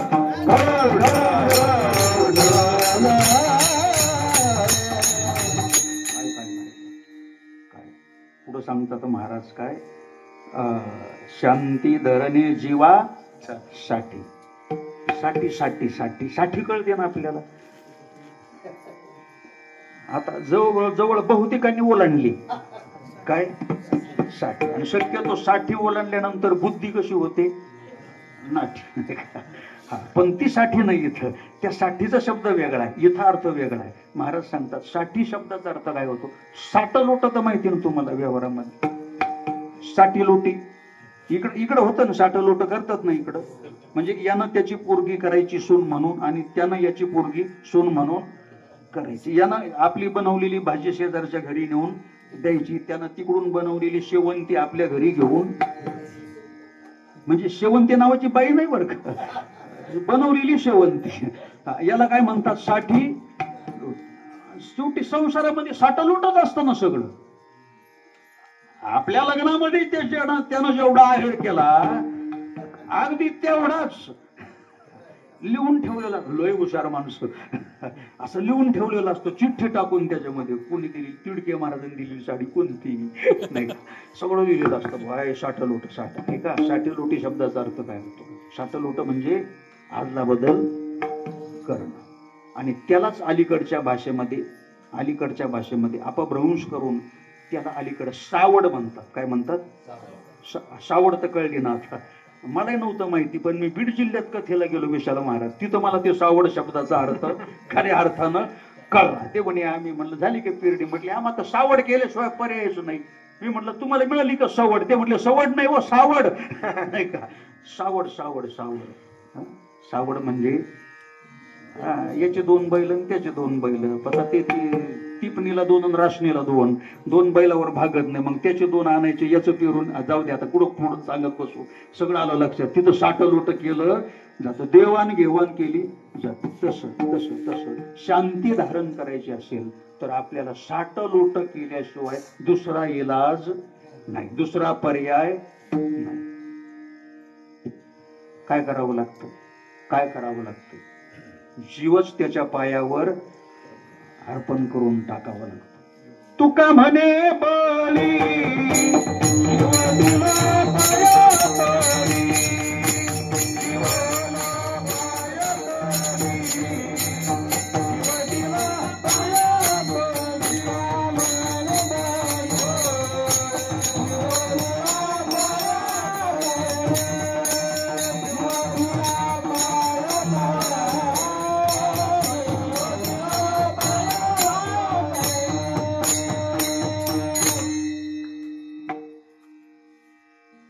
हरीने केली.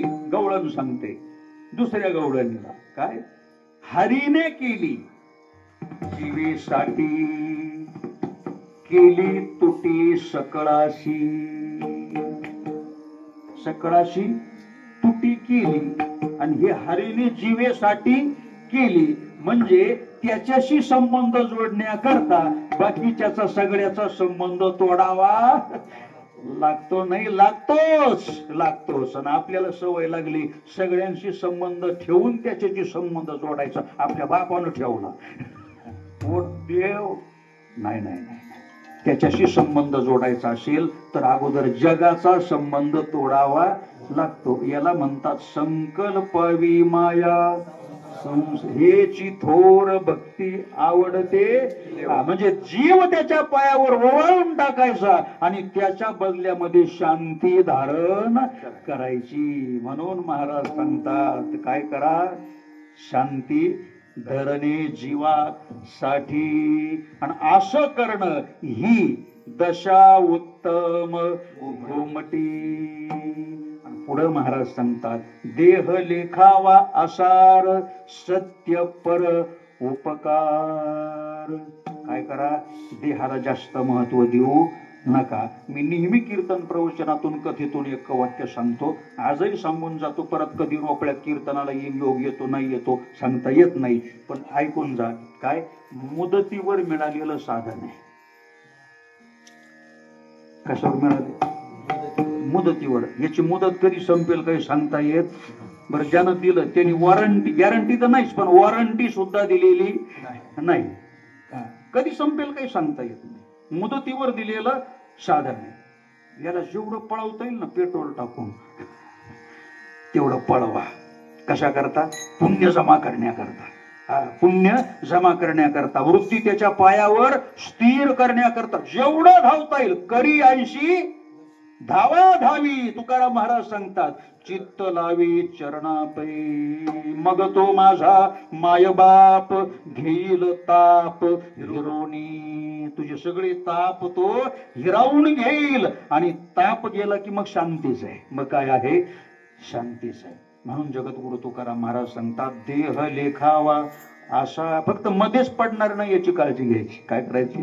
काळजी कोणती घ्यायची? मध्येच पडणार नाही याची काळजी. तेवढं पुरतं मेंटेनन्स करत जायचं फक्त वेळच्या वेळेला. आपलं निर्वाहापुरते अन्न आच्छादन युक्त आहार, बस हे नियम दिलेले तुकाराम महाराजांनी या साधनाला सांभाळण्याकरता.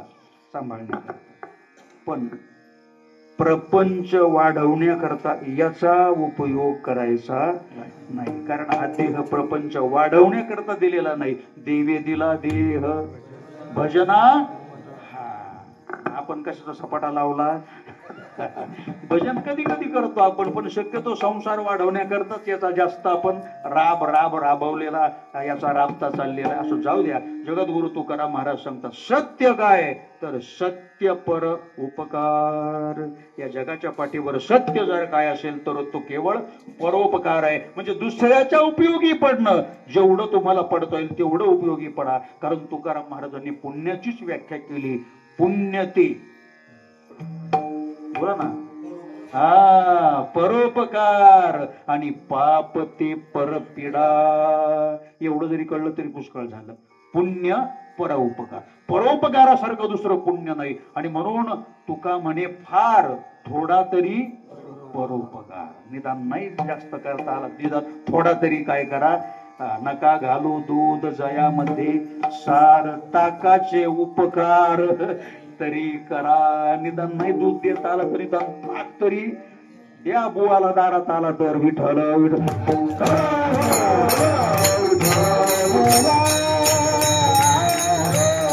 जगद्गुरु तुकाराम महाराज सांगतात, ही खरी आपली वतनदारी आणि ठेव जर काय असेल तर ती अभंगाच्या शेवटच्या तुकारामाने मिरासे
तुका म्हणे हे मिराशी बुडी द्यावी ब्रह्मर्षी.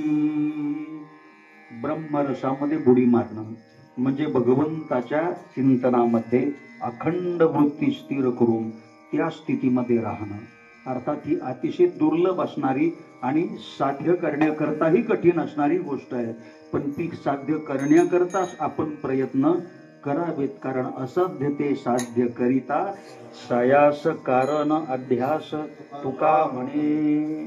आणि तो अभ्यास आपल्या सद्गुरूंनी आपल्याला शिकवलेला आहे. आणि म्हणून तेनेची पंथे चालो जाता न पडे गुंता कुठे काही. या न्यायाप्रमाणे वैकुंठवासी गुरुवर्य सद्गुरु सुखदेव महाराज कोळी काका उर्फ वैकुंठवासी दादा यांच्या 5व्या मासिकाच्या निमित्तानं आपण सर्वजण या ठिकाणी उपस्थित झालात.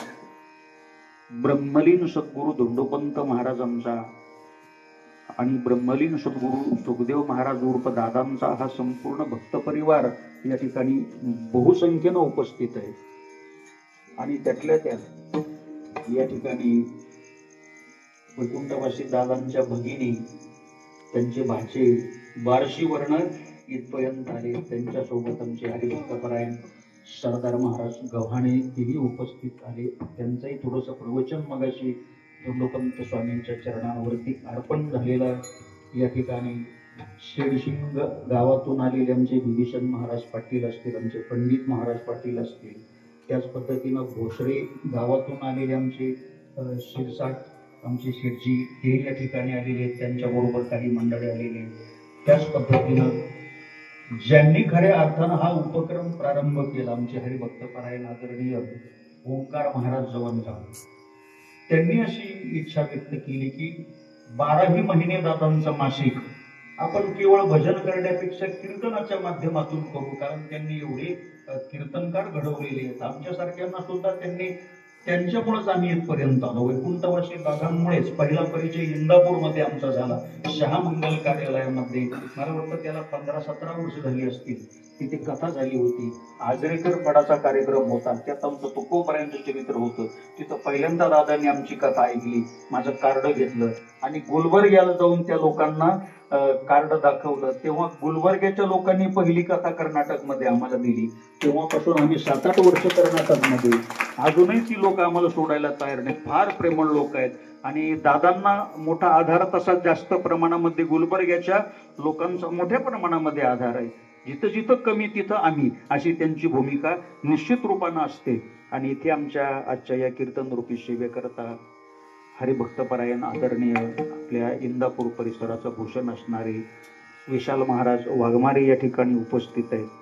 दादांच्या भक्त परिवारातील सर्व ज्येष्ठ श्रेष्ठ या ठिकाणी टाळकरी मंडळी, सर्वच भजनी मंडळी, मग आमचे ज्ञानेश्वर कुणाळे माऊली असतील, त्याच पद्धतीनं आमचे केकाणे महाराज असतील, विणेकरी आमचे शोभदार महाराज आहेत आमचे, आणि वैकुंठवासी दादांचा परिवार. आता आमचा भैयानं पाठपुरावा केला, वारंवार फोनमध्ये संपर्कात राहील. अरे म्हटलं आम्ही हक्काची माणसं आहेत, कधी हाक मारा, आम्ही हजर आहेत. कारण दादांनी या ठिकाणी आमच्याकरता तेवढं केलेलं आहे. म्हणून एवढ्या अंतरावरनं जरी आलेलो असलो तरी केवळ यात कुठलाही स्वार्थ नाही, कुठला लौकिक नाही, केवळ एक शुद्ध अंतःकरणातलं प्रेम म्हणून मी जवळजवळ 200 किलोमीटर अंतर चालून इथपर्यंत सेवा देण्याकरता आलो. आणि हेच दादांनी त्यांच्या आयुष्यामध्ये ही माणसं कमवली. मी मागच्या वेळेला भोसऱ्याला कीर्तन जेव्हा होतं तेव्हा जात असताना वळालो आणि नंदा मावशींची भेट घेतली. गावाच्या बाहेर गेलो, ते एक जण भेटला मला VC मध्ये, कोणीतरी ओळखीचाच होता. जरा बरीच वर्ष झाली त्या गोष्टीला, इथं कथा झाली होती. तेव्हा ते म्हणे कुठं आली होती? म्हटलं आलो होती इकडं दादांच्या भेटी करता. बरं काय त्यांना काही करता नाही आलं असं त्याचे शब्द बाहेर पडले. काय म्हटले? त्यांना काही करता आलं नाही. आता मी त्याला तोंडावर म्हणणार होतो, हरामखोरा, त्यांनी काय केलं हे तुझ्यासारख्या, जाऊ दे आता नाही शब्द वापरत व्यासपीठावरनं, काय कळणार आहे लोकांना? काय कळणार आहे लोकांना? दादा कुणाला कळाले? अजूनही कळालेले नाहीत. जरी कुणी म्हणत असेल आम्हाला कळाले, अजूनही दादा कुणालाही कळालेले नाहीत. आम्हाला सुद्धा अजून पाहिजे तेवढे कळालेले नाहीत. पण जेवढं थोडंफार कळतंय तेवढं बोलण्याचा आम्ही प्रयत्न करतो. आणि दादांना शब्द दिला कुठं? गाणगापूरमध्ये धोंड्याच्या महिन्यामध्ये अधिक मासमध्ये, जेव्हा तिथे गुलबर्ग्याच्या लोकांनी सप्ताह आयोजित केला होता दादांच्या मार्गदर्शनाखाली, तिथे आमची भागवत कथा झाली. त्यावेळी दुपारचं जे आपलं 12 अभंगाचं भजन आहे ते झाल्यानंतर धोंडोपंत स्वामींची जेव्हा आरती, तुम्ही होते तिथं, आरतीच्या वेळेला दादांच्या डोळ्यात पाणी, आणि थोडंसं बोलले केलं की दादांना भरून यायचं, गेलं की बडबडून रडायला सुरुवात करायची. अशी वृत्ती दादांची. म्हणजे लहान मूल आणि दादा याच्यामध्ये कुठल्याच प्रकारचा फरक राहिलेला नव्हता. अर्थात ही एक साधना करून आलेली परिपक्वता होती. ही परिपक्वता असते. साधक उच्च कोटीतला आणि लहान बालक यांच्यामध्ये कुठल्याही प्रकारचा फरक नसतो. हे माझ्या गुरु महाराजांकडनं मी शिकलेलो आहे आणि ती सगळी लक्षणं पूजनीय दादांमध्ये दिसत होती, म्हणून आम्ही त्यांच्याकडे आकर्षित झालो.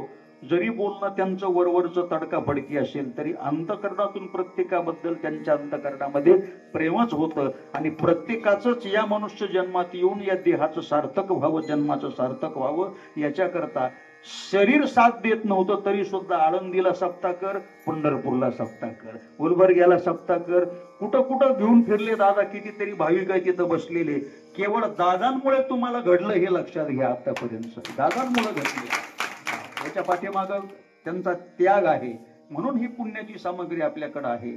आणि म्हणून दादांचा संपूर्ण परिवार, आमचा भैया असेल आणि बाकी कुटुंबातली सगळे, आमच्या नंदा मावशी आदी करून सगळा परिवार, या कुटुंबाकडे लक्ष देणं ही आपली जबाबदारी आहे सर्वांची. एवढं मी आजच्या कीर्तनातून सांगून जातो. एक अधूनमधून येताना जाताना या वाटेवर वळून कमीत कमी विचारपूस करणं हे आपलं कर्तव्य आहे आणि होता होईल तेवढं सहकार्य भविष्य काळामध्ये आम्ही आमच्या परीनं जे काही करता येईल ते करण्याचा निश्चित रूपानं प्रयत्न करणार आहोत.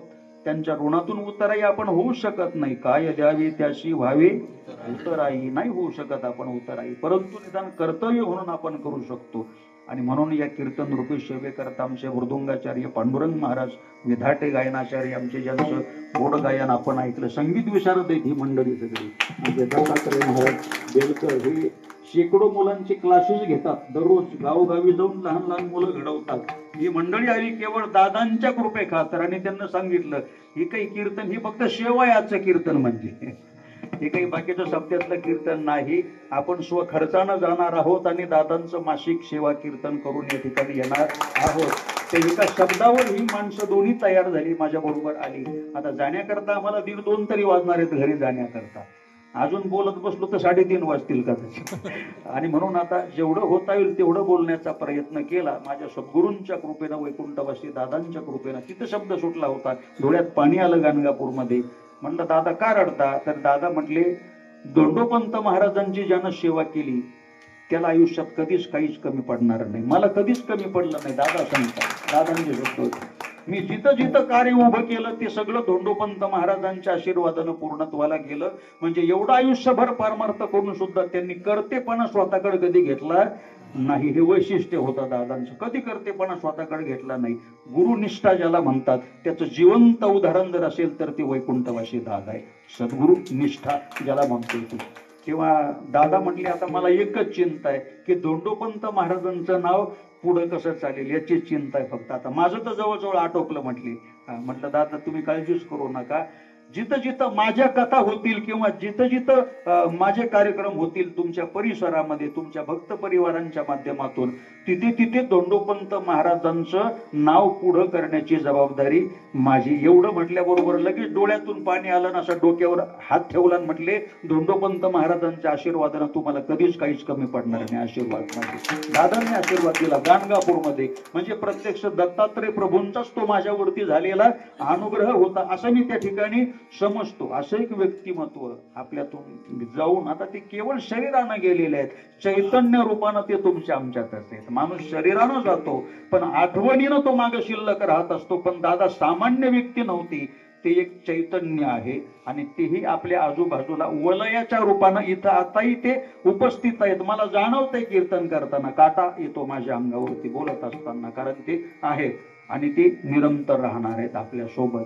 म्हणून त्यांनी दिलेली जी शिकवण आहे ती आपण आत्मसात करावी. जसं अक्कलकोटच्या स्वामी समर्थांच्या बाबतीत सांगतात की समर्थांच्या इच्छेत इच्छा मिळवून राहावं. काय काय काय काय समर्थांच्या इच्छेत इच्छा मिळवून जीवन जगावं, राहावं.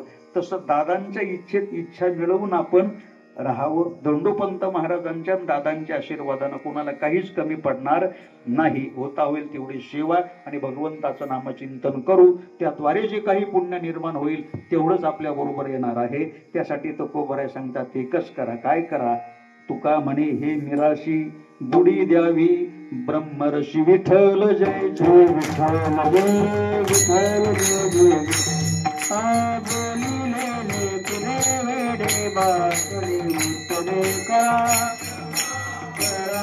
मानावी विचारिला अधिकारिया तुला करा क्षमा क्षमा तुका म्हणे ज्ञानेश्वरा राखा पाया पैकी करा क्षमा